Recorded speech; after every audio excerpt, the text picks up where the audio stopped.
अक्सर होता है जब सिद्धि किसी को प्राप्त होती है या कुछ भी प्राप्त होता है तो वह उसके मद में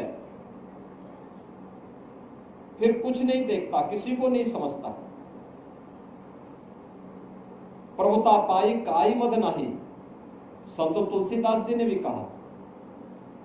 लेकिन बाबा ने अपनी साधना का उपयोग, इस सिद्धि का उपयोग राष्ट्र के कल्याण के लिए किया, लोक कल्याण के लिए किया। उस समय की समाज की बिगड़ती हुई स्थिति को एक देखते हुए कि देश क्यों गुलाम हुआ, क्यों विदेशी आक्रांता सफल हुए। एक तरफ उन्होंने समाज को जोड़ने का काम किया, दलितों को, आदिवासियों को, वनवासियों को, गिरवासियों को बिना भेदभाव से मुक्त एक ऐसे समाज की स्थापना का अलग जगाया था जो एक अघोराचार्य को ही के द्वारा ही संभव था, एक योगी के द्वारा ही संभव था, एक संत के द्वारा ही संभव था। उच्च कुलीन परिवार में जन्म लिया, लेकिन उन्होंने कहा नहीं, छूत अस्पृश्यता के भाव को त्यागना होगा, तभी ये देश सुरक्षित हो पाएगा।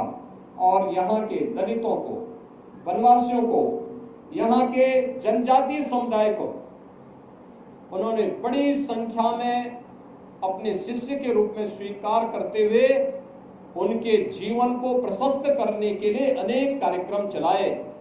तो दूसरी तरफ मुगल आक्रांताओं को भी उन्होंने उस समय सबक सिखाने के लिए सांझा को भी डपट करके भगाने का काम किया था, जो उनके चमत्कार को देखने की प्रतीक्षा कर रहा था। उन्होंने विदेशी आक्रांता उस समय के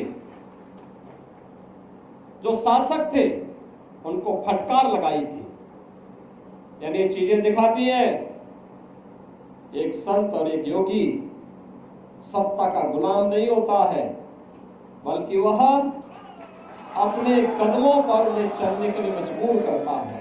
और यही कार्य आज से 425 वर्ष पहले इसी रामगढ़ गांव में जन्मे पूज्य बाबा अघोराचार्य कीनाराम जी महाराज ने अपनी दिव्य साधना के माध्यम से हम सबके सामने प्रस्तुत किया।